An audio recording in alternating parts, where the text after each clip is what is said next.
Ang kwentong ito ay hango sa totoong buhay. Karanasan ito ni Pablo. Taong 1968, Trento, Agusan del Sur.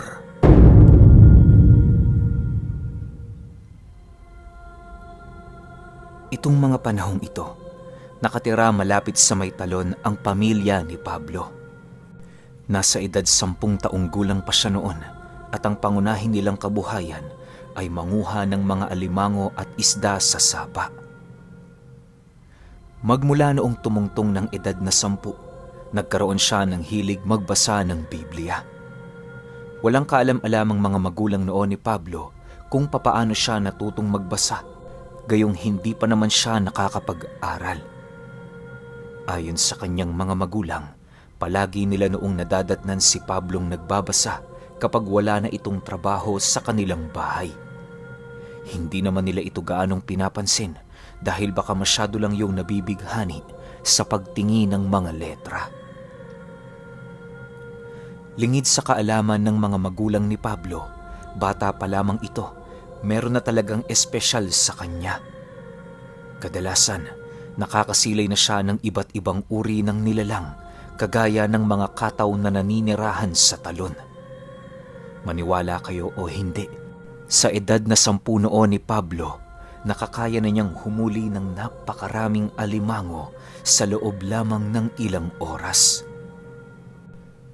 Talento man ang paningin ng kanyang mga magulang sa kakayahan niyang yon, subalit alam niya sa kanyang sarili na may mga nilalang na tumutulong sa kanya para maisakatuparan ang mga bagay-bagay. Habang tumatanda noon si Pablo, palawak naman ang palawak ang kanyang karunungan sa Biblia. Yun na ang naging katuwang niya sa pagtanda sa anumang gawain o sitwasyon sa buhay. Dahil sa ordinaryong tao lamang ang kanyang mga magulang, kung kaya't hindi nila inaasahan na meron palang kakaibang talento si Pablo. Animoy isa yung antingerong lumipat sa katawan ng isang bata. Sa pagtungtong ni Pablo ng 13, mas lalo pa siyang napalapit sa Biblia. Ayon sa kanyang ama, paminsan-minsan nahuhuli niya si Pablo na merong kinakausap kahit wala naman siyang nakikita. Dala ng kanilang pagkabahala, ninais nila noong ipatingin si Pablo sa isang albularyo upang malaman kung ano ang meron dito. Inakala kasi ng kanyang ama noon, sinasapian si Pablo ng kung ano-anong espiritu. Nang maipakita na nila si Pablo sa albularyo, doon nila napag-alaman ang kakaiba nitong talento na tinataglay. Ayon sa albularyo, bukod tangi si Pablo sa lahat ng batang kanyang nakilala dahil sa kakayahan nitong umunawa ng Biblia at tumuklas ng mga lihim na karunungan na nagmumula sa librong yon. Inaasahan na din ng albularyo noon na maaaring maging isang ermetanyo si Pablo kung itutuloy-tuloy niya ang kanyang mga nasimulang gawain. Matapos mapag-alaman ng kanyang mga magulang ang tungkol sa bagay na yon, ninais nilang tuunan ng atensyon si Pablo upang malaman ang galaw nito. Naging masunuri naman sa kanila noon ang bata, kung kaya't hindi nila inaakala na dadating ang panahon na kinakatakutan nila. Sa pagsapit ng buwan ng Semana Santa, naging abala naman ang mga magulang ni Pablo sa paghahanap buhay. Kasalukuyang nagkakaroon na kasi ng mga binhi ang palay nila sa bukid, kaya na may buong oras nila yung binabantayan upang maitaboy ang mga ibong pumipeste sa palay kagaya ng mga maya. Dahil sa nakatuon ng buong atensyon ng mag-asawa sa kanilang negosyo, palaging nag-iisa sa bahay si Pablo. Ni minsan hindi ito sumama sa kanila, gawa ng mas pinipili nitong manatili sa kanilang tahanan para gumawa ng mga gawaing bahay. Kalahati ng oras niya noon ay sa paglilinis, habang ang iba naman nakatuon sa pagbabasa ng Biblia. Sa pagsapit ng linggo ng Semana Santa, bahagya namang itinigil ng mga magulang ni Pablo ang kanilang ginagawa. Kagaya ng mga nakagisnang gawin ng karamihan, nag-ayuno sila, pagpapakita ng kanilang pananampalataya. Hindi nila pinapaayuno noon si Pablo dahil bata pa, subalit hindi nila napigilan ang nais nito. Ayon kay Pablo, na kung ang isang tao ay totoong namamatay para sa Diyos, hindi basihan ang edad nito para manampalataya. Para sa kanya, napaka-importante ng Semana Santa sapagkat doon niya na ipapakita ang kanyang paniniwala sa poong may kapal. Oy Pablo, kung nagugutom ka na, magsabi ka ha. Hindi ka saklaw ng ayuno, kaya't makakakain ka anumang oras na gustuhin mo. Wika ng kanyang ama, pagsilay nitong nakaupo sa labas ng kanilang bahay si Pablo. Sige tay, kakain ako kapag gusto ko na. Huwag niyo akong alalahanin, umiinom naman ako ng tubig paunti-unti. Sagot naman ni Pablo rito. Matapos nilang mag-usap, dali-dali namang bumalik ang ama ni Pablo sa loob ng kanilang tahanan. Marami pa kasi yung gagawin, kagaya ng pagtitiak ng panggatong at pagkuha ng tubig sa bukid. Hindi niya kasi maaaring iatang ang responsibilidad na yon kay Pablo, lalo pat bata pa ang mga buto nito. Habang papalapit sila noon sa Biyernes Santo, labis na nagtataka ang ama ni Pablo sa kadahilanang hindi na nila makausap ng maayos ang kanilang anak. Nagkukulong na kasi ito sa kanyang silid na parabang araw-araw yung nakikipag-usap sa poong may kapal. Wala namang kakayahan ng mga magulang nito para pigilan ng bata dahil alam nila sa kanilang mga sarili na bagay at tama lang naman ang ginagawa nito. Kinahapunan, bago sumapit ang 4:00 ng hapon, nagpaalam si Pablo sa kanyang mga magulang na tutungo sa talon. Nagpalusot yung kukuha ng kanyang mga nahuling alimango na maaaring nakapasok sa lambat na kanyang iniwan. Tay, aalis ho muna ako ha. Titingnan ko lang yung mga bitag na naiwan ko sa sapa. Sandali lang ako tay, pangako yan. Wika ni Pablo bago niya nilisan ang kanilang tahanan. Siguraduhin mo yan Pablo. Ikaw naman talagang bata ka, oo. Biyernes Santo na Biyernes Santo, pupunta ka pa ng sapa. Gusto mo ba ng kasama? Sasamahan na kita. Sagot naman ng kanyang ama. Nang marinig ito ni Pablo, hindi na muna siya umangal sa sinabi nito, gawa ng kahit papaano'y nagnanais din naman siyang magkaroon ng kasama. Sa pag-alis nila sa kanilang tahanan, dali-dali naman nilang tinungo ang sapa. Bale, nagmamadali na sila noong maglakad sa daan, gawa ng ilang minuto na lang mag-uumpisa ng tumalikod ang araw sa kalupaan. Wala namang nababalitaan sila Pablo sa lugar na yon, subalit mas mabuti pa ring mag-ingat kesa malagay sa sitwasyon na hindi nila alam kung papaano lulusutan. Ilang minuto pa ang lumipas, narating na nga nila ang sapa, kung saan agad naman nilang nakita ang mga patibong ni Pablo na nagkalat sa paligid. Ang iilan sa mga ito ay nasisiguro nilang may laman, gawa ng panay ang paggalaw nito kahit wala namang alon sa ibabaw ng tubig. Sa pagkuha nila sa mga patibong na iniwan doon nila Pablo, tumambad sa kanila ang napakaraming mga alimango na nagsisitambakan sa bawat patibong na nakalubog sa sapa. Dahil sa kanilang mga nasilayan, halos hindi naman magkamayaw sa tuwa ang kanyang ama dahil sa swerteng ibinigay sa kanila. Kung iisipin, malaki-laki ang salaping makukuha nila sa mga alimango kung ibibenta nila yon sa baryo. Matapos nilang makuha ang lahat ng patibong ni Pablo, agad naman nilang tinahak ang daan pabalik sa kanilang kubo. Bago nila nilisan ang lugar, nasipat ng kanyang ama ang paghulog niya ng isang bagay sa tubig. Sinabayan niya din yun ng usal na pasasalamat na parabang merong isang nilalang ang nagbigay sa kanila ng grasyang yon. Pablo, ano bang ginagawa mo dyan? Tanong ng kanyang ama. Nagpapasalamat lang tayo sa kalikasan. Kung hindi dahil sa kanila, wala tayong huli ngayong araw. Tayo na ho. Umuwi na ho tayo. Sagot naman dito ni Pablo. Matapos nilang mag-usap, muli na nilang ipinagpatuloy ang kanilang paglalakad pabalik ng kanilang bahay.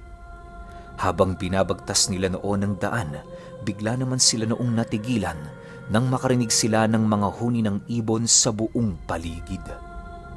Pagkapansin ng kanyang ama na tumigil siya, marahan naman siya nitong tiningnan habang nagtatanong ng, "Anong problema, Pablo?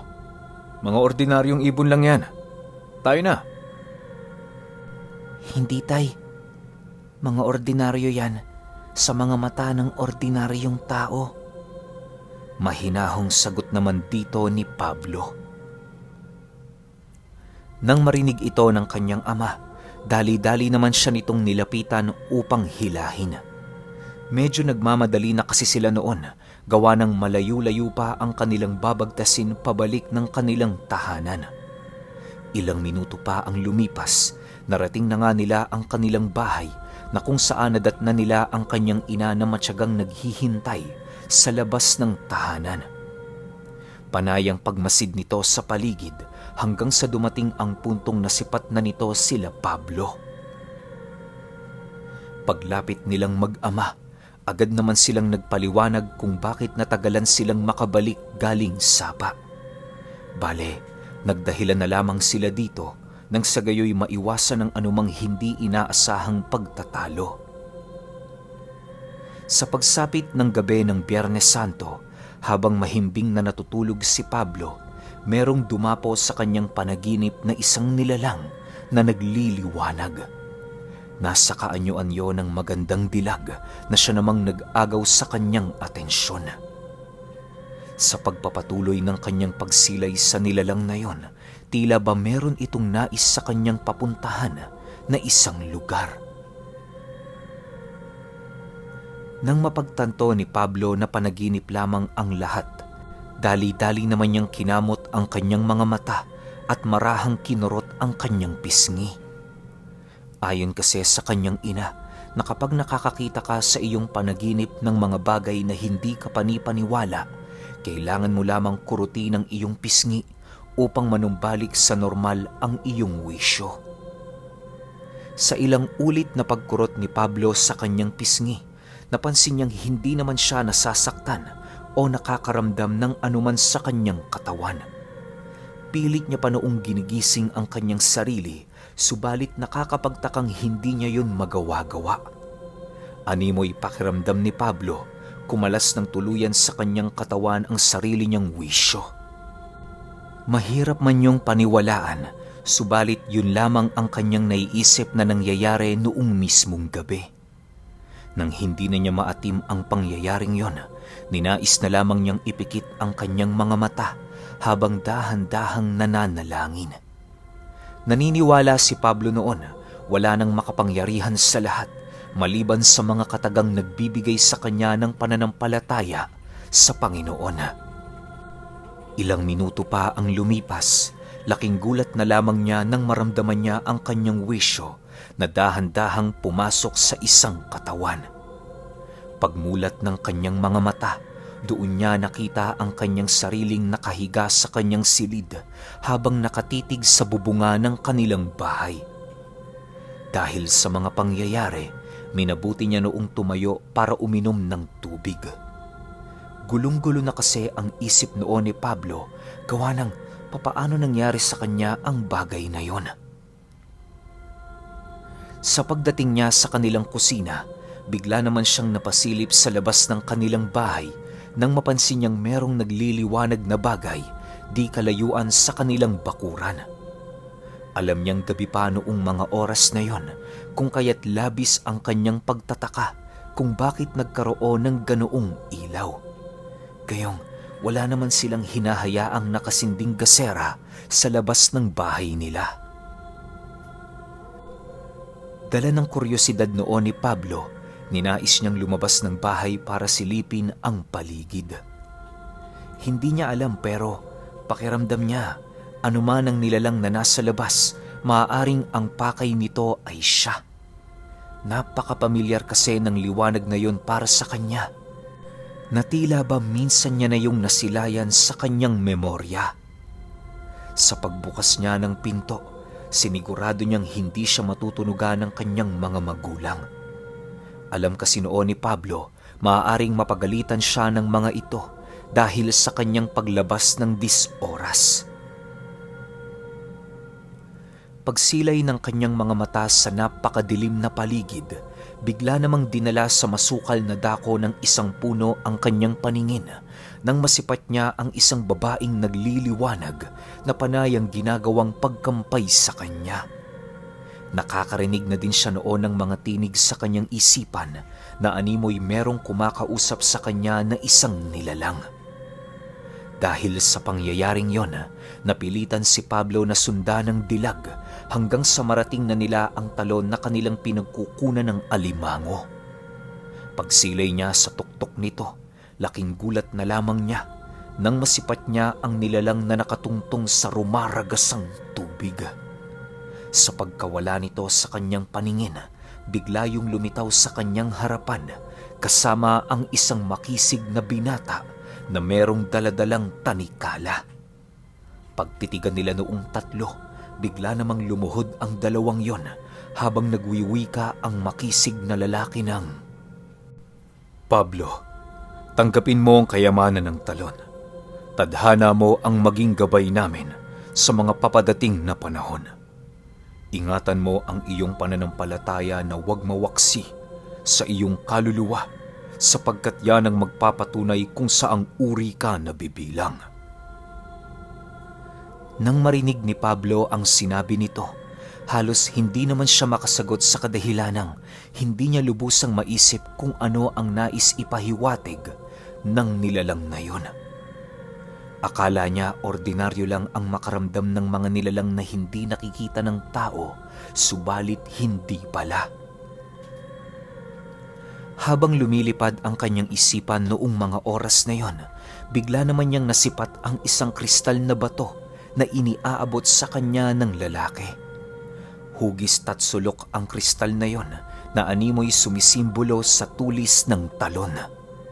Pagkuha dito ni Pablo, laking gulat na lamang niya nang bigla niyang maramdaman ang pagkalat ng napakadilim na presensya sa buong paligid. Alam niyang hindi pa noon sumasapit ang araw ng Sabado de Gloria kung kaya't nasisiguro niyang malakas pa ang kapangyarihan ng mga nasa kaliwa. Ilang minuto pa ang lumipas, napansin naman noon ni Pablo ang pagkawala ng mga nilalang na naroon sa kanyang harapan. Sa takot niya noon, mabilisan siyang kumaripas ng takbo, dala-dala ang ibinigay sa kanya ng makisig na lalaki. Kahit alam niyang yon ang pakay ng mga nilalang, hindi niya pa rin yon nagagawang bitawan. Sa pagdating niya sa kanilang tahanan, agad siyang pumasok sa loob ng kanilang bahay, kung saan nagkataon namang kakalabas lang ng kanyang ama sa silid nito.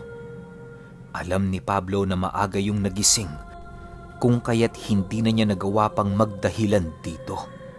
Sa sobrang takot noon ni Pablo, agad naman niyang inilahad sa kanyang ama ang mga bagay na kanyang naranasan upang hindi na ito magtaka.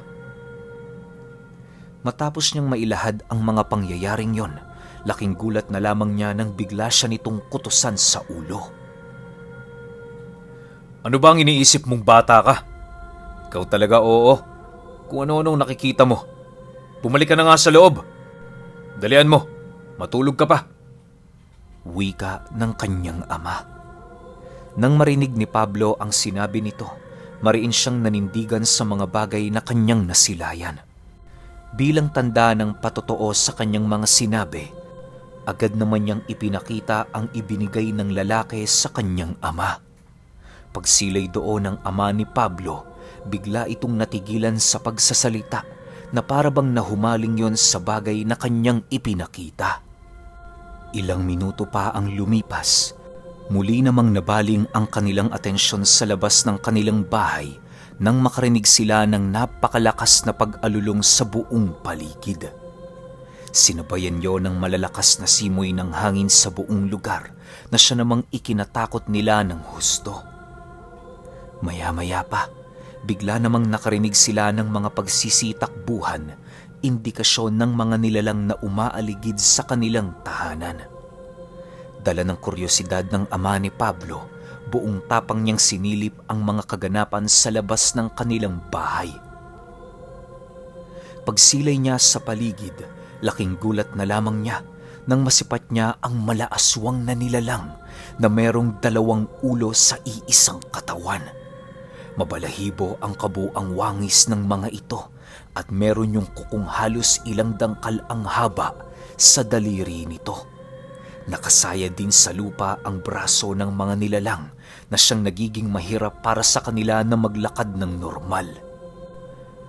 Ayon sa ama ni Pablo, na kapag naglalakad ang mga nilalang na yon, para itong mga taong nakatingin sa kalangitan habang ginagamit ang kanilang mga paa at kamay sa paglalakad. Unang beses din ng ama ni Pablo na masilayan ang ganoong mga pangyayari, kung kaya't tumatak talaga yon sa kanyang isipan. Sa pagpapatuloy ng kanyang pagmamasid, bigla na lamang naglaho na parang bula si Pablo. Pagtungtong noon ng eksaktong 1:00 ng umaga, naglaho ang lahat ng nilalang kasama ng anak niya. Dahil sa mga pangyayaring yon, inakala ng ama ni Pablo na nagtago lamang ito dahil sa takot. Subalit, ilang ikot na noon ang kanyang ginawa sa kanilang tahanan, tila ba naging imposible sa kanyang ama na muling masilayan ang kanyang anak. Dala ng labis na pagkabahala, ginising na ng ama ni Pablo ang kanyang ina upang ilahad ang kasalukuyang nangyayari sa kanilang bahay. Noong mismong gabi, parang baliw ang ama niyang yon dahil hindi ito mapakali at para ba itong aligaga sa kanyang kinaroroonan. Halos magbukang luwayway din itong nagsisisigaw sa buong paligid at nagbabakasakaling muling masilayan ang kanyang anak na nawala sa kanilang tahanan. Sa pagsapit ng umaga ng Sabado de Gloria, maaga pa silang tumungo sa albularyo upang ilahad ang kakaibang kaganapan sa kanilang tahanan. Para makasiguro ang albularyo na totoo ang inilahad na pangyayari ng ama ni Pablo, mismong ito na ang tumungo sa kanilang bahay para mapakiramdaman ang mga nilalang sa paligid. Tinungo din nila noon ang talon na inilahad ng kanyang anak, kung saan doon nalaman ng albularyo ang nakakatakot na kaganapan kay Pablo. Ayon dito, maaaring si Pablo ay naroon sa mundo ng mga engkanto dahil sa kinuha nitong kristal sa talon. May paniniwala ang albularyo sa lugar na kapag sumasapit ang mahal na araw, doon nagpapakita ang mga gabay ng talon na naghahanap sa kabuang lupain ng mga taong karapat-dapat na tumungo sa kanilang dimensyon. Hindi magsisilbing bisita ang taong nais nilang papuntahin doon, bagkus ay magiging kawal nila ito para kalabanin ang mga nilalang nakauri ng mga aswang sa mundo ng mga tao. Dagdag pa ng albularyo, ang mga nilalang na yon higit na mabagsik sa kahit na anong uri ng aswang dahil sa lalim ng kanilang mga lihim na karunungan. Maaari nang matunugan ng mga nilalang ang pagbigay ng susi ng gabay ng talon kay Pablo at sumugod ang mga ito upang patayin si Pablo habang nasa mundo pa yon ng mga tao. Ngunit dahil sa nakatakas ito, maaaring puwersahan na yung kinuha ng mga gabay ng talon upang doon na patirahin sa kanilang dimensyon. Maaaring makita mo ang anak mo pagsapit ng susunod na Biyernes Santo. Wala tayong magagawa rito sapagkat malalalim ang karunungang nakabaon sa talon na yan. Pasensya ka na, Manong. Hindi ko inaasahang mangyayari ito sa anak ninyo. Alam mo kasi, ang talong yan ang isa sa mga lagusan ng mundo na nagtutugtong sa iba't ibang uri ng dimensyon. Hindi ko din naman malaman kung merong natatanging kakayahan ng iyong anak na siyang maaaring naging rason ng mga tagapagbantay para siya ay piliin upang maging isang bagong kawal ng kanilang mundo. Wika ng albularyo matapos nitong maisagawa ang kanyang mga ritual. Nang marinig ito ng ama ni Pablo, tanging pag-iyak na lamang ang nagawa nito sa kadahilan ng labis niyang sinisisi ang kanyang sarili dahil sa naging kapabayaan nito sa kanyang anak. Nais man niyang ilabas ang galit sa lugar, alam niyang hindi na magbabago ang lahat-lahat.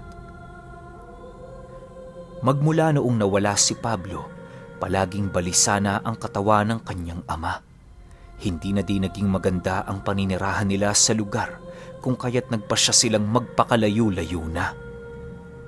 Ayon sa mga naging kapatid noon ni Pablo, bago tuluyang nawala ng hininga ang kanyang ama, paulit-ulit nitong binabanggit ang pangalan ng kanyang panganay na anak. At wala din itong tigil sa pagkwento ng mga naging karanasan ni Pablo bago siya maging isang kawal ng mga engkanto.